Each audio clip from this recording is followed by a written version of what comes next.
सपने वो नहीं जो आप नींद में देखते हैं, सपने तो वो हैं जो आपको नींद ही नहीं आने देते। बारिश के मौसम में यहाँ दूसरे पक्षी छुपने के लिए आश्रय तलाश करते हैं, वहीं बाज बादलों से भी ऊंचा उड़कर बारिश को ही डाल देता है। समस्या सबके लिए सेम होती है, लेकिन आपका नजरिया डिफरेंस पैदा करता है। ये कुछ लाइंस लिखी थी भारत रत्न डॉक्टर अब्दुल कलाम ने।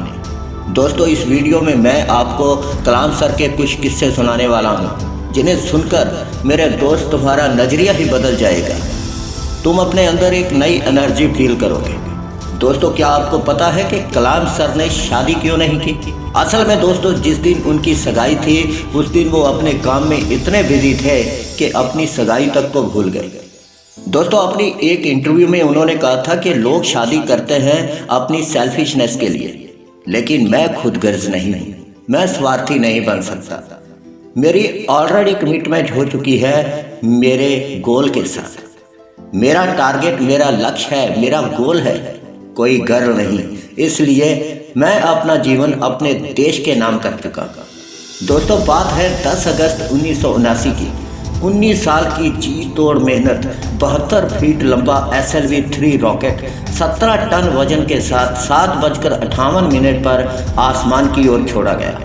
दोस्तों, ये रॉकेट नहीं, एक सपना था उन तमाम लोगों का जो इस मिशन से जुड़े थे, और कलाम सर उस मिशन के डायरेक्टर थे। इस रॉकेट ने 4 स्टेज पार करनी थी।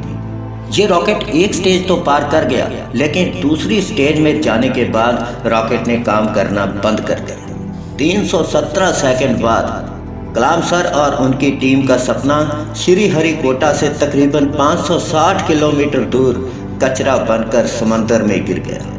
सोचिए क्या हालत हुई होगी उस वक्त उन सभी लोगों की जो इस मिशन के साथ जुड़े हुए थे। कलाम सर ने कहा था कि उस वक्त मैं और मेरी टीम पूरी तरह टूट चुके थे और मेरी आंखों में तो आंसू तक आ गए थे, लेकिन अपने लक्ष्य को पाने की जो दिल में आग थी उसने खुद ही आंसुओं को सुखा डाला।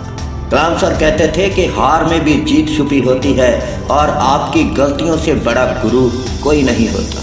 बस अपनी गलतियों से सीखो और आगे बढ़ो। उम्र थका नहीं सकती, ठोकरें गिरा नहीं सकती। अगर जिद है जीतने की तो हार भी हरा नहीं सकती। और कलाम सर भी हारने वालों में से नहीं थे। कलाम सर कहते थे कि पहाड़ की चोटी से नीचे उतरने से चढ़ने का तजुर्बा नहीं मिलता। जिंदगी पहाड़ की चढ़ाई में है, चोटी पर नहीं। और कलाम सर भी इसी तरह एक एक कदम आगे बढ़ते रहे। और दोस्तों, 1 साल के बाद 18 जुलाई 1980 को सुबह 8:03 पर भारत का पहला इंडिपेंडेंटली छोड़ा गया सैटेलाइट रोहिणी अंतरिक्ष की ओर चल पड़ा। दोस्तों, आपको बता दूं कि असल में रोहिणी भारत का दूसरा सैटेलाइट था। भारत का पहला सैटेलाइट आर्यभट्ट अपना काम कर रहा था, लेकिन वो सोवियत यूनियन की मदद से छोड़ा गया था।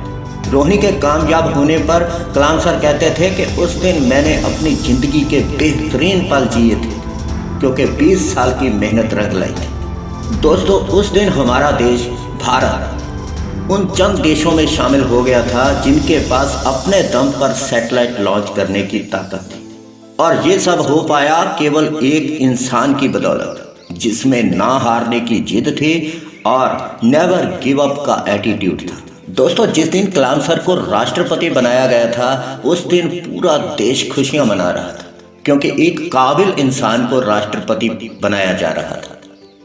राष्ट्रपति भवन को फूलों से सजाया गया था, लेकिन ये बात बहुत कम लोग जानते हैं कि जब कलाम सर वहां पहुंचे तो उनके हाथ में केवल 2 सूटकेस थे। एक में उनके कपड़े थे और दूसरे सूटकेस में किताबें भरी हुई थी।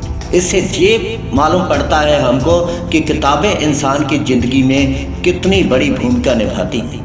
यदि ये वीडियो कोई स्टूडेंट सुन रहा है, देख रहा है, तो उसे ये मालूम होना चाहिए कि अगर आपकी किताबों में रुचि है, यदि आप किताबें पढ़ते हो, तो आप अपने गोल को बहुत जल्द अचीव कर सकते हो, क्योंकि किताबें बहुत बड़ा गुरु होती हैं। कलाम सर के बारे में किसी ने क्या खूब कहा है, था बंदा इस्लाम का पर कट्टरपंथी नहीं था वो, जब भी चाहा खुशी से संतों की संगत करता था। दोस्तों, कलाम सर ने कुछ बातें ऐसी कही थी जिन्हें आपको अपने जीवन में अप्लाई कर लेना चाहिए।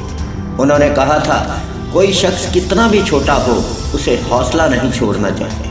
मुश्किलें जिंदगी का हिस्सा हैं और तकलीफ़ें कामयाबी की सच्चाइयाँ।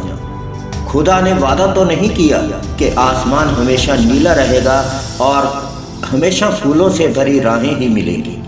उसने ये भी वादा नहीं किया कि सूरज होगा तो बादल नहीं होंगे, खुशी होगी तो गम नहीं होंगे, सुकून होगा तो दर्द नहीं होगा। ये जिंदगी की सच्चाई है। अगर हम एक सांस लेंगे तो एक सांस छोड़नी होगी। अगर कुछ हासिल करना है तो कुछ खोना भी पड़ेगा।